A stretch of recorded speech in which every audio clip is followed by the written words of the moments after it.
اللهم صل على محمد وعلى آل محمد كما صليت على إبراهيم وعلى آل إبراهيم إنك حميد مجيد اللهم بارك على محمد وعلى آل محمد كما باركت على إبراهيم وعلى آل إبراهيم إنك حميد مجيد.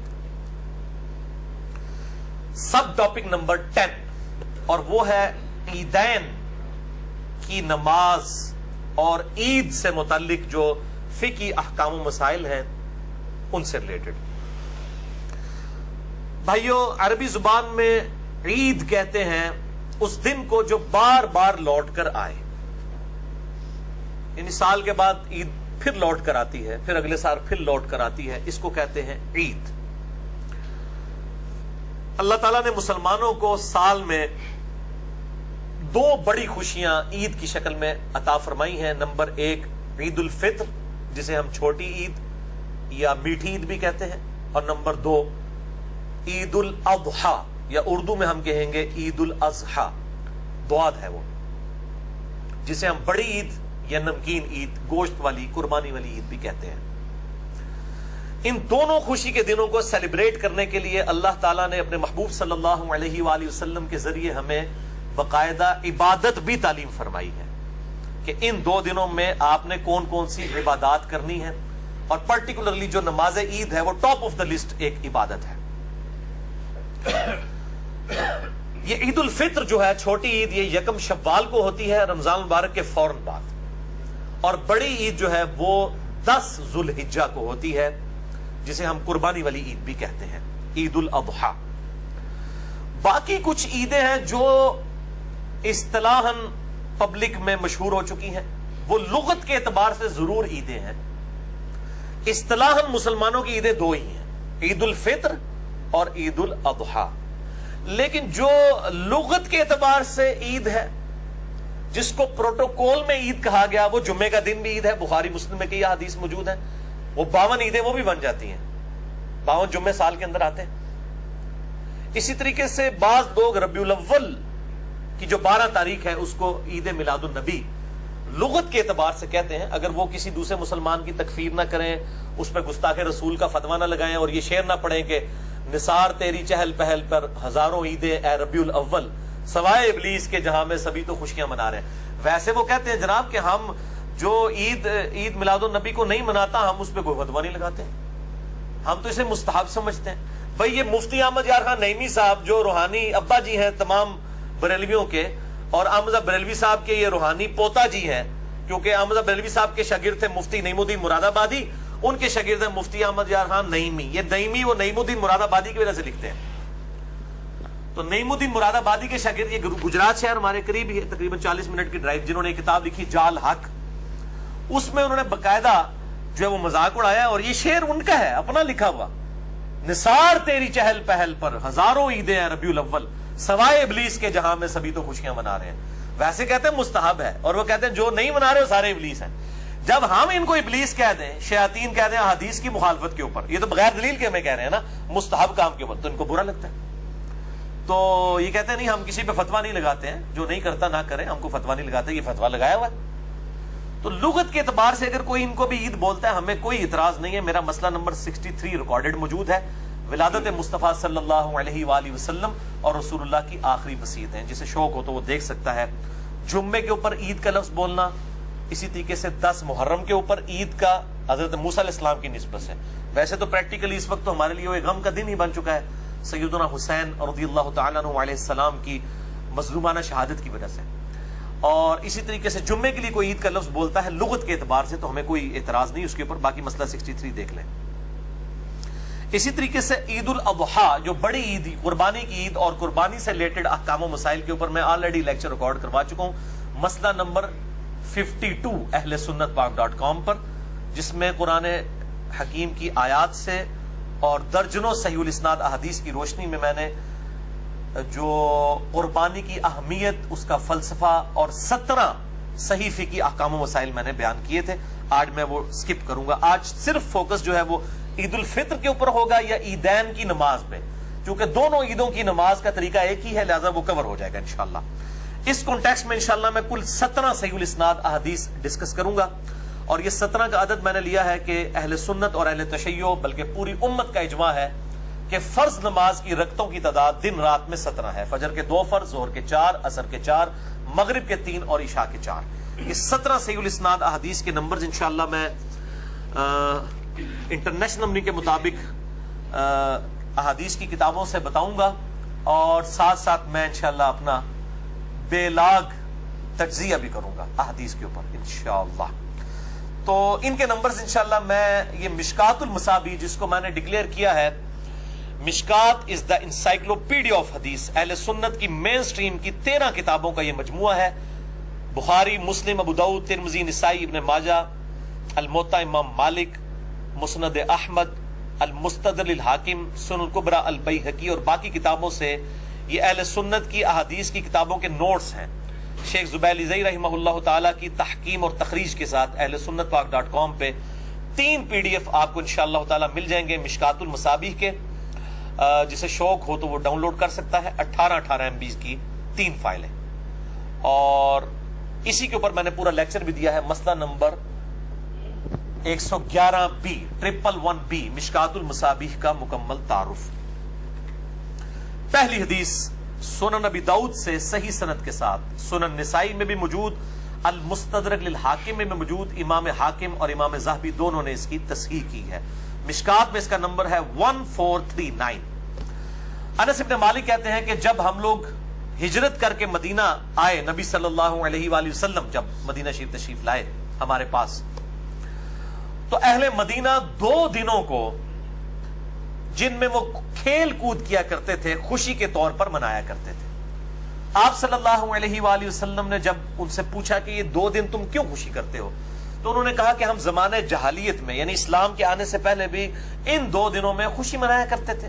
تو آپ صلی اللہ علیہ وآلہ وسلم نے فرمایا اللہ تعالیٰ نے تمہیں جاہلیت کے ان 2 ایام کے بدلے میں خوشی کے 2 دن عطا فرما دیے ہیں. نمبر 1 یوم الاضحیٰ یعنی 10 ذوالحجہ بڑی عید کا دن، اور نمبر 2 یوم الفطر یعنی 1 شوال چھوٹی عید کا دن. یہ 2 خوشی کے دن تمہیں ان جاہلیت کے 2 دنوں کے بدلے میں اللہ تعالیٰ نے عطا فرما دیے الحمدللہ. دوسری حدیث ترمذی میں موجود ہے، سنن ابن ماجہ میں بھی، المستدرک للحاکم میں بھی امام حاکم اور امام ذہبی نے تصحیح کی ہے. مشکات میں 1440 ہے کہ نبی صلی اللہ علیہ وآلہ وسلم جب عید الفطر کے لیے گھر سے نکلتے تو کچھ نہ کچھ کھا کر جایا کرتے، اور عید الاضحیٰ کے دن واپسی پر آ کر کھایا کرتے تھے. اور بخاری مسلم میں آتا ہے کہ آپ قربانی کرنے کے بعد اسی کے گوشت کے ساتھ ناشتہ فرمایا کرتے تھے. لیکن ظاہر ہے یہ وہی کرے گا جس کا جانور فوراً قربان ہو جائے. اب جس کا اب ہونا ہے زور کے بعد یا اگلے دن، تو وہ کہتے ہیں نہیں روزہ رکھنا ہے. یہ میں نے مسئلہ نمبر 52 میں بتایا تھا، روزہ کو نہیں رکھنا ہوتا، مثلا ایک مستحب کام ہے، کوئی کر لے ثواب، کوئی نہ کرے تو کوئی گناہ والا معاملہ نہیں ہے. اسی کانٹیکسٹ میں صحیح بخاری میں ایک اور حدیث ہے مشکات میں 1433 کہ نبی صلی اللہ علیہ وآلہ وسلم عید الفطر کے دن تاک عدد میں کھجوریں جو ہے وہ کھا کر جایا کرتے تھے، تناول فرما کر. یعنی چھوٹی عید کے لیے جانا ہے تو کچھ کھا کر، اور کھا کے کیا جانا ہے تاک تعداد میں کھجوریں. اب تاک میں صرف 3 سے نہیں تاک شروع ہوتا، 1 بھی کھا سکتے ہیں، وہ تاک میں شمار ہوگا. 1 3 5 7 جتنے بھی ہو سکتے ہیں. باہر کھجوریں تھوڑی ہو گئے جی تاک ہے، تاک 3 تو نہیں شروع ہوتا، تاک 1 تو شروع ہوتا ہے. بخاری مسلم کی حدیث ہے اللہ وطر ہے اور وطر سے محبت فرماتا ہے.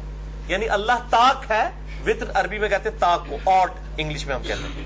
اللہ خود بھی تاک ہے نا، 1 ہے، تو وطر سے محبت فرماتا ہے. تیسری حدیث بھی صحیح بخاری سے ہے مشکات میں 1434 کہ نبی صلی اللہ علیہ وآلہ وسلم عید والے دن راستہ تبدیل فرما کر جایا کرتے تھے. اور میں الحمدللہ مجھے جب سے میں نے ہوش سنبھالی ہے میں اس چیز کا پرٹیکولرلی اہتمام کرتا ہوں، عید والے دن راستہ بدلنے کا.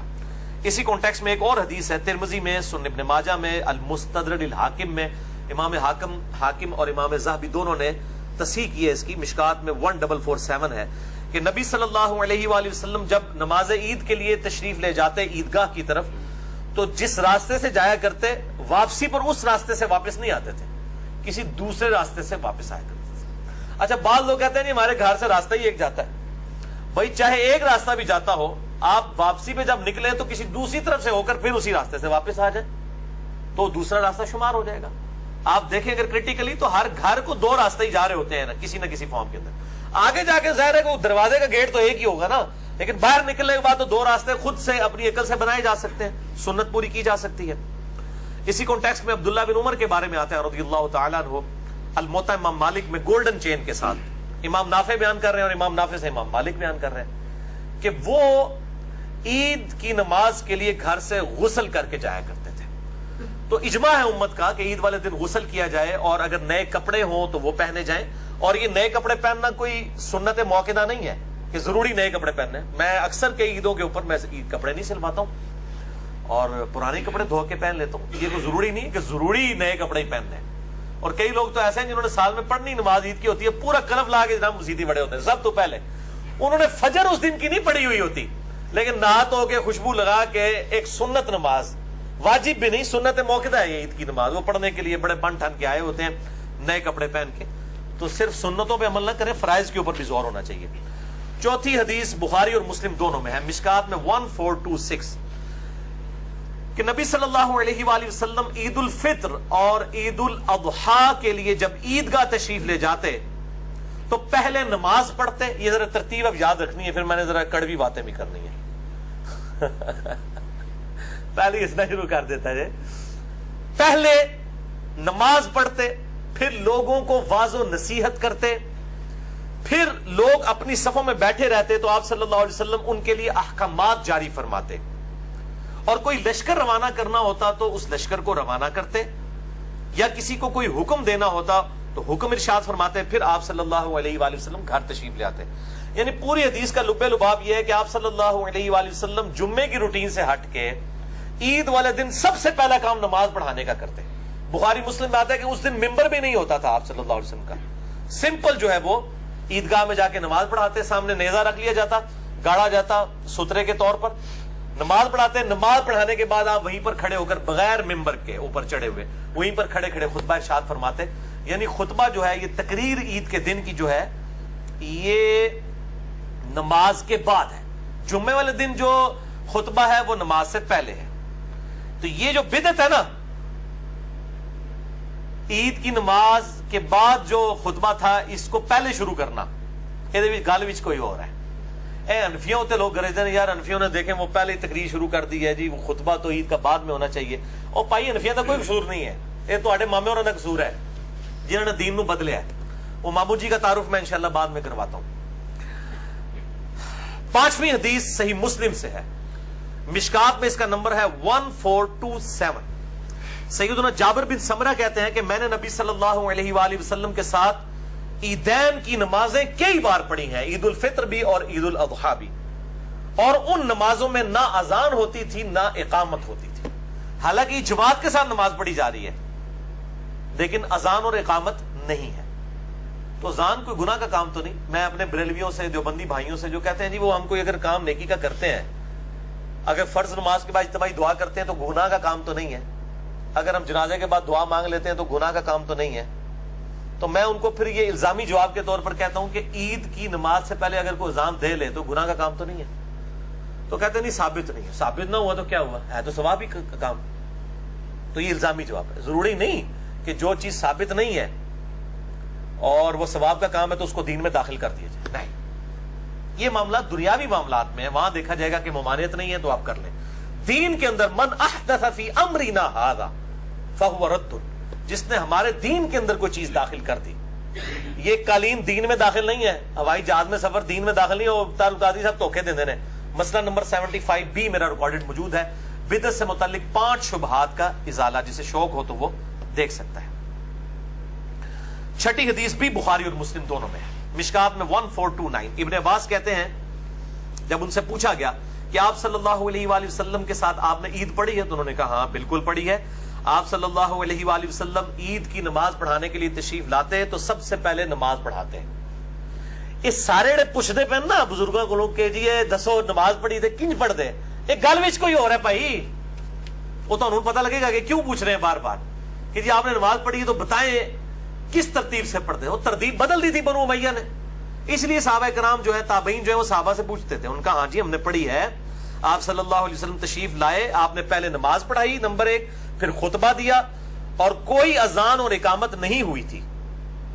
اس کے بعد آپ صلی اللہ علیہ وسلم خواتین کے پاس گئے، انہیں واعظ و نصیحت کی اور صدقے کے متعلق حکم فرمایا، اور میں نے دیکھا کہ عورتوں نے اپنے کانوں سے اور گردن سے زیورات اتار کر حضرت بلال کو دیے صدقہ کے لیے۔ اس سے یہ پتا چلا کہ عورتیں، وہ کہتے ہیں حدیث سے بتائیں کہ عورتیں کان میں کوئی چیز پہن سکتی ہیں، اہل حدیث دازی دیجیے، بخاری مسلم دونوں میں۔ اور اسی میں ایک ترک جو ہے نا، ایک طریق بخاری اور مسلم کا، اس میں الفاظ ہے، آپ نے فرمایا عورتوں میں نے تم میں سب سے زیادہ دوزخ میں دیکھا ہے کیونکہ تم اپنی خاوند کی ناشکری کرتی ہو، تو اللہ کے حضور صدقہ کرو۔ پھر عورتوں نے سب سے زیادہ صدقہ اپنے زیورات اتار کے دے دیے۔ آج بھی جو یہ مطلب بولی بالی عورتیں ہیں، وہ مولوی جب ترغیب دلاتے ہیں تو وہ آپ کو پتا ہے وہ بھی اپنے زیور اتار دیتی ہیں۔ نبی صلی اللہ علیہ وسلم کی مثالیں دی جاتی ہیں، وہ تو زیور اتروایا جاتا تھا تو کہیں لگتا تھا۔ آپ صلی اللہ علیہ وسلم تو اپنی وفات تک، بخاری مسلم میں آتا ہے کہ اما عائشہ کہتی ہیں بعض اوقات 1 مہینہ، بعض اوقات 2، بعض اوقات 3 مہینے تک ہمارے گھر چولہا نہیں جلتا تھا، اور 2 کالی چیزوں پر گزارا ہوتا تھا، نمبر 1 کھجور اور نمبر 2 پانی۔ اور کھجوریں بھی کوئی پیٹیاں نہیں، 2 کھجوریں صبح، 2 شام کے وقت، 1 پانی کا پیالہ میٹھا صبح کے وقت، 1 شام کے وقت۔ وہاں تو میٹھا پانی بھی ایشو تھا، کڑوا پانی ہوتا تھا، اتنی دور سے بھر کے لانا پڑتا۔ تو ہمارے نبی کی تو زہد کی زندگی گزری ہے صلی اللہ علیہ وآلہ وسلم۔ آج ان کی مثالیں پیش کر کے تو یہ جو چندے ہتھیار ہیں عورتوں سے اور مردوں کو ایکسپلائٹ کر رہے ہیں، اور اس سے اپنی جدادیں اور اپنا لیونگ سٹینڈرڈ انہوں نے مینٹین کیا ہوا ہے، تو ان کو شرم کرنی چاہیے۔ تو یہ ان احادیث کی روشنی میں آپ کو پتہ چل گیا کہ جمعے کی ترتیب تو پتہ ہے، احادیث کی روشنی میں بھی اجماع امت ہے کہ پہلے جو ہے وہ آپ نے تقریر کرنی ہے، اس کے بعد نماز۔ عید کا جو ہے معاملہ اس سے الٹ ہے، پہلے نماز اور اس کے بعد تقریر ہوگی، اور اس میں ممبر بھی نہیں رکھا جائے گا، بغیر ممبر کے۔ 7ویں حدیث خلفائے راشدین، یہ کہتے ہیں جی پہلے خلفائے راشدین سے ثابت کریں، نبی صلی اللہ علیہ وسلم کو چھوڑ دیں، خلفائے راشدین وہ بھی سن لو ان کی سنت کیا تھی۔ بخاری اور مسلم دونوں میں ہے، مشکات میں 1428 عبداللہ ابن عمر کہتے ہیں کہ میں نے نبی صلی اللہ علیہ وآلہ وسلم، سیدنا ابو بکر اور سیدنا عمر رضی اللہ تعالی عنہما وعلیہم السلام کے ساتھ عیدین کی نمازیں پڑھی ہیں۔ یہ سب لوگ نماز عید کو خطبے سے پہلے پڑھا کرتے تھے۔ یہ اتنی تکرار کیوں آ رہی ہے؟ گل وچ کوئی اور ہے، اندر کی بات کوئی اور ہے، بٹوین دا ورڈز کوئی اور چیز ہے۔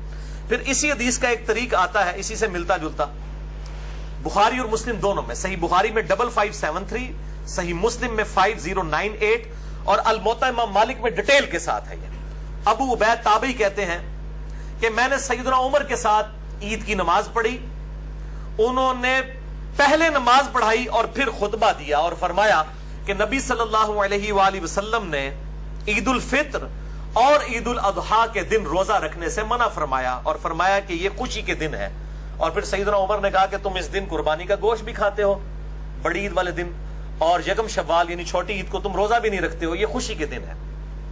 پھر وہ تابعی کہتے ہیں کہ پھر میں نے سیدنا عثمان کے ساتھ بھی عید کی نماز پڑھی، حضرت عمر کا دور ختم ہو گیا، سیدنا عثمان کا دور آ گیا، تو کہتے ہیں کہ انہوں نے بھی عید کی جو نماز ہے وہ خطبے سے پہلے پڑھائی، اور بائی چانس اس دن جمعے والے دن عید آئی تو سیدنا عثمان نے اپنی تقریر میں کہا کہ جس نے جمعہ پڑھنا ہے اس کی مرضی وہ رک جائے، ادروائز اب جمعہ پڑھنے کی ضرورت نہیں، یعنی اس کی جگہ ظہر پڑھی جائے گی، کیونکہ جمعے کی بھی تقریر ہوتی ہے نا، ایک دن میں 2 تقریر، صحابہ کرام سے مایوب سمجھتے تھے۔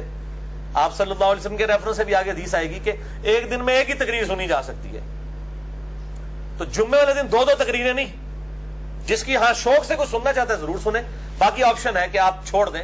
گاؤں سے جو لوگ آئے ہوتے تھے ان کو کہا جاتا تھا آپ چلے جاؤ وہاں جا کے زور کی نماز پڑھ لو، جس نے ایک تقریر اٹینڈ کر لی، یعنی عید اور جمعہ اکٹھے ہو جائیں تو کوئی گورنمنٹ سے پارے نہیں ہوتے، ٹھیک ہے، اور یہ پارے عوام کے اوپر ہو جاتے ہیں کہ ان کو 2 تقریریں مولویوں کی سننی پڑ جاتی ہیں، حالانکہ پہنچتے اینڈ پہ ہی ہیں، سننی انہوں نے پھر بھی کوئی نہیں ہوتی۔ تو آپ نہ کریں، آپ جماعت کروا لیں زور کی الگ سے اپنی، جمعہ وہ پڑھنا اس دن فرض نہیں ہوتا جس دن عید والے دن جمعہ آ جائے، دونوں میں سے ایک جو ہے وہ کام کر لیا جائے۔ اچھا، تو سیدنا عثمان نے کہا کہ جس نے اب عید پڑھ لی اس کی مرضی جمعے کے لیے رکے ورنہ چلا جائے، اور آپ نے نماز کے بعد خطبہ دیا۔ پھر ابو عبید تابعی کہتے ہیں کہ پھر سیدنا علی کا دور آ گیا، اس اعتبار سے کہ جب سیدنا عثمان کو محصور کر دیا باغیوں نے، اس حدیث میں الفاظ ہے کہ حضرت عثمان خلیفہ راشد ہی تھے لیکن باغیوں نے ان کو گھر میں محصور کر دیا، تو سیدنا علی ابن ابی طالب نے ہمیں نماز عید پڑھائی۔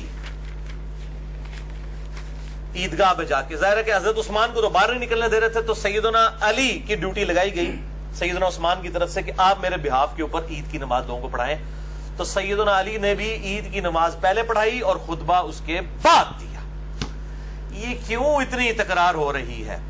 گل وچ کوئی اور کی گل ہے وہ ہن سنو تسی. 8ویں حدیث, یہ حدیث بخاری اور مسلم دونوں میں موجود ہے. صحیح بخاری میں اس کا نمبر ہے 956, صحیح مسلم میں 2053, اور شکر ہے یہ مشکات میں بھی موجود ہے. ویسے گل وچ کوئی اور ہے, مشکات میں کم ہی ہوتی ہیں. مشکات میں 1452. یہ دکھا دیں ذرا ان کو. میں نے جو ہے یہ آج قیام اللیل کرنے سے پہلے اس کو نشان لگا لیا تھا. یہ جناب نمبر دکھا دیں ان کو, یہ پیج بھی ہائی لائٹ کر دیں. مشکات المصابیح میں انٹرنیشنل نمبرنگ کے مطابق 1452 ہے. بخاری مسلم دونوں میں موجود ہے. یہ انڈر لائن بھی میں نے کیے ہیں کچھ الفاظ. میں اس حدیث کو بریف کرتا ہوں, پہلے آپ اس کو دیکھ لیجئے. اسی طریقے سے کیمرے میں بھی آ جائے گا تاکہ بعد میں سمجھانا مجھے آسان ہو جائے گا کہ یہ بدعت کس نے شروع کی کہ اس نے جمعے کی نماز کی طرز کے اوپر خطبہ جو ہے وہ تقریر جو ہے وہ نماز سے پہلے شروع کروا دی. وہ اب آپ سن لیے.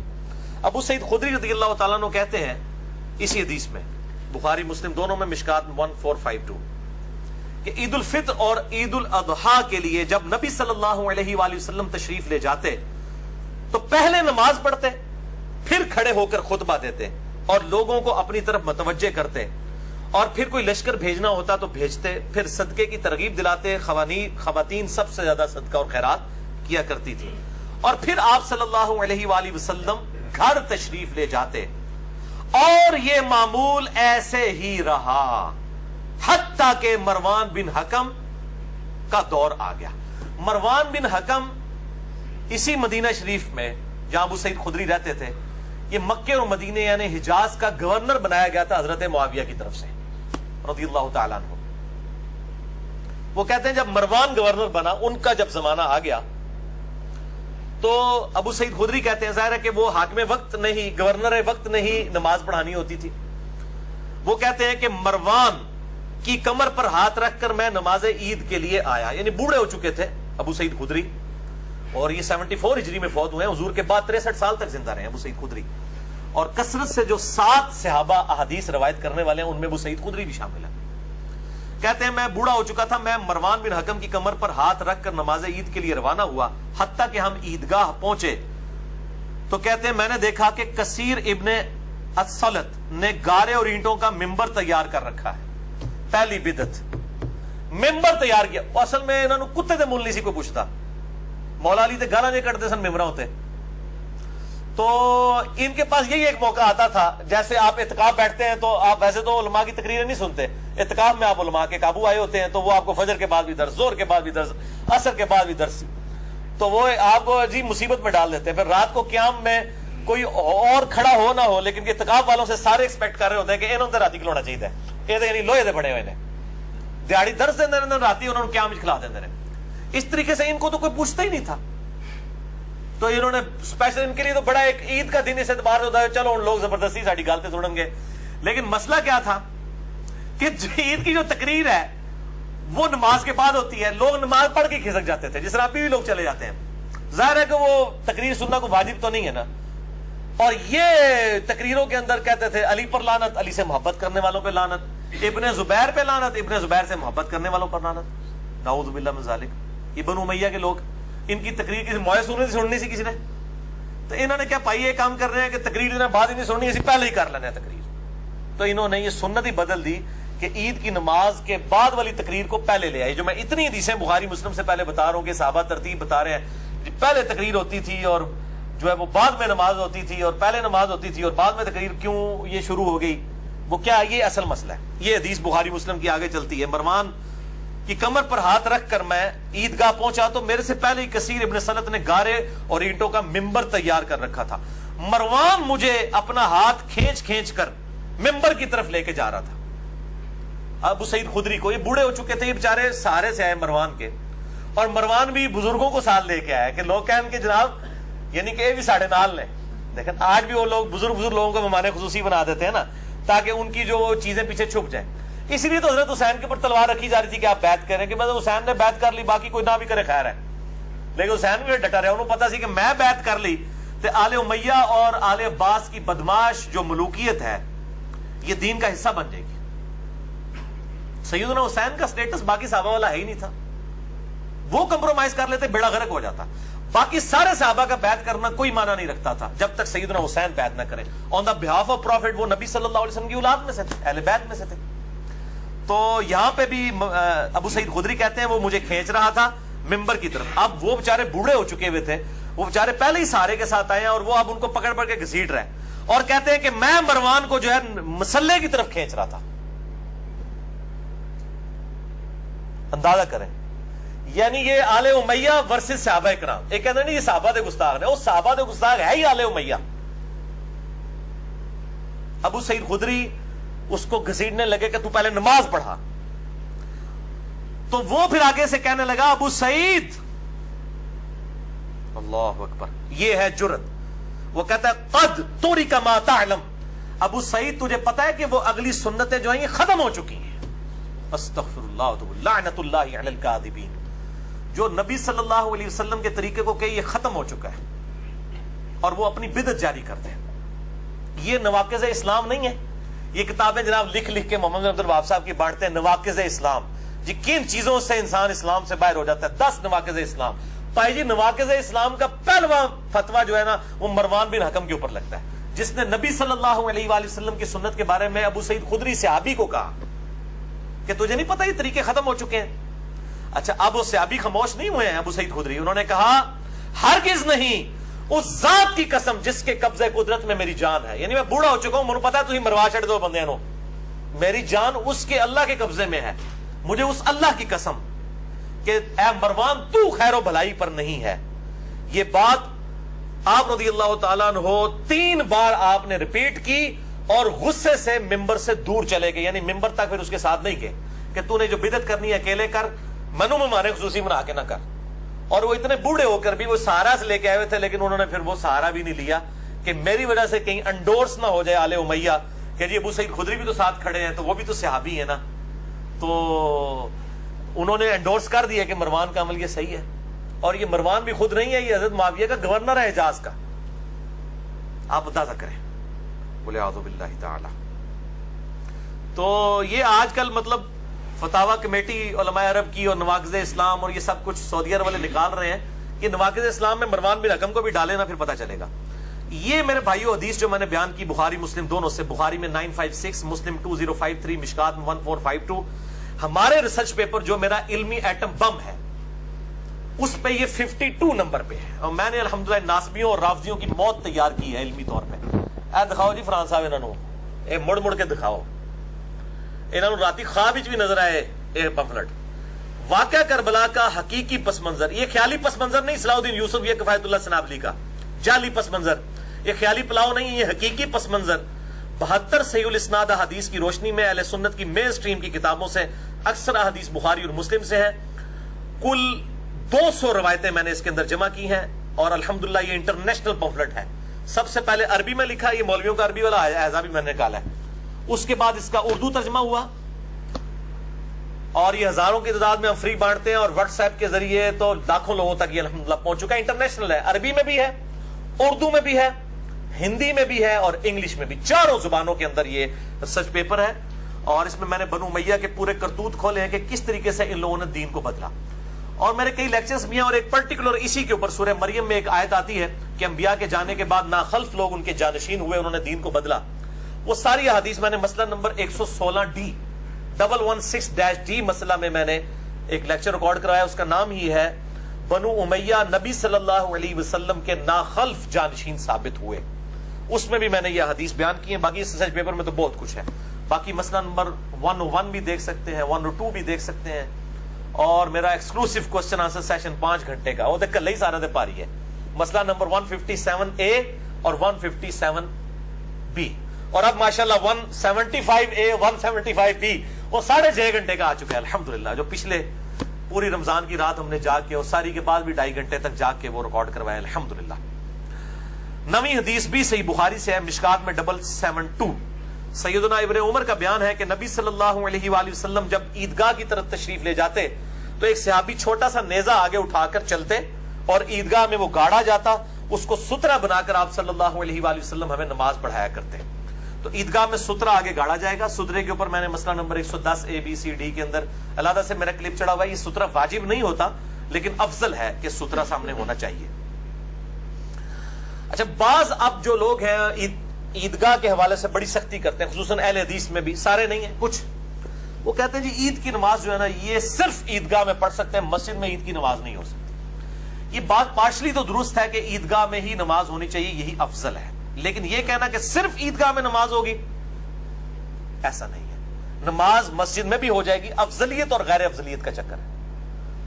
اور اس کے اوپر ایمفسائز کرنا اور جان بوجھ کے لوگوں کو ٹانٹ کرنا، خصوصاً ہمارے پاکستان کے اندر بھی ایک خاص اسکول آف تھاٹ ہے اہل حدیث کا بھی، ایک سمجھ لیں اسی میں، کہ جو اس حوالے سے سختی کرتا ہے. باقی جو عام اہل حدیث ہیں وہ الحمدللہ مسجدوں میں ہی نماز پڑھاتے ہیں، اور باقی دیوبند بریلوی بھی شیعہ بھی کوئی ایسا جھگڑا نہیں کرتے. تو میں ان کے لیے ایک حدیث یہاں پہ ضمناً بیان کر دوں. السنن الکبریٰ امام بیہقی کی کتاب میں جلد 3 صفحہ 310 پہ انٹرنیشنل نمبر کے مطابق 6052 مکتبۃ الشاملہ کے مطابق سیدنا عمر نے خطبہ دیا لوگوں کو اور کہا، لوگوں، بے شک نبی صلی اللہ علیہ وآلہ وسلم لوگوں کو عیدگاہ لے جا کر نماز پڑھایا کرتے تھے، اور یہ بات زیادہ آسان اور وسعت والی بھی تھی، اور وہ لوگ مسجد میں سما بھی نہیں سکتے تھے. پس اگر بارش ہو تو مسجد میں نماز عید پڑھ لو، یہ زیادہ آسان ہے. یعنی بارش میں ایک عذر ہے، اب ضروری نہیں کہ عیدگاہ والی سنت ہی پوری کرنی ہے، اگر بارش ہے تو مسجد میں پڑھیں. اور اسی طریقے سے عیدگاہ اگر کہیں پر اویلیبل نہیں ہے، گراؤنڈز اویلیبل نہیں ہے، بعض کا سیکیورٹی ریزنز بھی ہو جاتی ہیں، کیٹاسٹرافک کنڈیشن کے اندر مسجد کے اندر عید کی نماز بالکل درست ہوگی. اس کو سپورٹیو ایک حدیث بھی ہے لیکن وہ ضعیف ہے، سنن ابی داؤد کے اندر مرفوع حدیث بھی موجود ہے مشکات میں 1448 اور ابو داؤد کے حوالے سے، لیکن وہ ضعیف ہے، میں بیان کرنا بھی اس کو مناسب نہیں سمجھتا.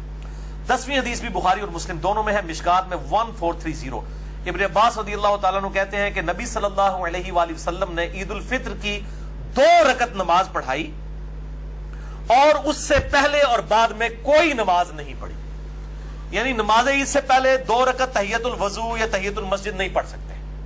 عید کی نماز کا پروٹوکول ہے، عید سے پہلے بھی کوئی نماز نہیں پڑھ سکتے، بعد بھی کوئی نماز، اس دن اشراق کی نماز بھی نہ پڑھے، چاش بھی نہ پڑھے. وہ نماز عید خود بخود ایکویلنٹ بن گئی اس کی. جیسا کہ رمضان سے کنزیکٹو پہلے شعبان کے آخری دنوں میں روزہ رکھنا منع ہے تاکہ رمضان کا پروٹوکول رہے، عید کا پروٹوکول یہ ہے کہ عید والے دن اس اشراق کے ٹائم کے اندر آپ جو ہے وہ کوئی اور نماز نہیں پڑھیں گے سوائے عید کی نماز کے.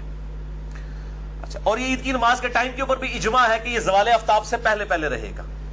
جو مکروہ وقت شروع ہوتا ہے اس کے بعد زوال آفتاب یعنی ابتدائی ظہر ہو جاتی ہے، اس سے پہلے پہلے آپ نے عید کی نماز کو پڑھ لینا. نہیں، اشراق اور چاش کے وقت کے اندر عید کی نماز پڑھنا سنت ہے. 11ویں حدیث جامع ترمذی سنن ابن ماجہ میں ہے، صحیح سند کے ساتھ سنن ابی داؤد کے اندر ہے 1151. مشکات میں 1441 ہے، مشکات والی سند ضعیف ہے لیکن اس کے فٹ پہ شیخ زبیر صاحب نے ابو داؤد 1151 کا حوالہ دیا ہے کہ نبی صلی اللہ علیہ وسلم نے نماز عیدین میں پہلی رکعت میں قرات کرنے سے پہلے 7 تکبیرات اور دوسری میں قرات سے پہلے 5 تکبیرات کہیں. یہ 6 تکبیرات کوئی ثابت نہیں، یہ 12 تکبیرات ہیں. 12 ہم تو 6 کے اوپر بھی خوش ہیں، چلو کسی بانے رفع الیدین کرتے تو ہر سال بعد نہ انہیں پیچھے پڑھ بھی لیا کرو. بعض لوگ پوچھتے ہیں نہیں انفیوں کے پیچھے پڑھ لیں اور کوئی آپشن نہیں، پڑھ لیا کرو جناب. اور وہ جو 6 کر رہے ہیں نا، 6 دفعہ چلو رفع الیدین کرتے ہیں، کم از کم وہ خود شرم تو محسوس کریں گے. جو کہتے ہیں جی بت رکھ کے آتے تھے اس لیے رفع الیدین ہوتا تھا، اب ان بے شرموں کو پتہ چلے گا عید والے دن تم نے بھی بت رکھے ہوئے ہیں. ٹھیک ہے. اور دوسری طرف سلفی ضد میں آئے ہوئے ہیں، وہ کہتے ہیں جی عید کا جو رفع الیدین ہے یہ نہ بھی کرو خیر ہے. انہوں نے کہا تسی کر دو تو پوچھ لیتے ہیں. ہاں، شیخ البانی کا فتویٰ ہے، وہ کہتے ہیں جی عید اور جنازے کی تکبیرات کے ساتھ رفع الیدین کوئی نہیں. اور یہاں بھی ایک مولانا صاحب عید سے پہلے کہہ رہے تھے آج کوئی نہ بھی کرے خیر ہے، کیوں بلکہ ان کا بس چلے نا یہ عید والا رفع الیدین ختم کرا دیں کہ چونکہ انفی کر رہے ہیں اس لیے ختم کرو. انہوں نے کیوں کیتا ہے؟ ٹھیک ہے نا. تو بھائی عید کا رفع الیدین ہو، نماز وطر کا رفع الیدین ہو، ہم تو سجدہ تلاوت سے پہلے بھی رفع الیدین کے قائل ہیں. میں وہ حدیث بھی بتا دیتا ہوں، سنن ابی داؤد کے اندر موجود ہے، مسند احمد میں بھی موجود ہے،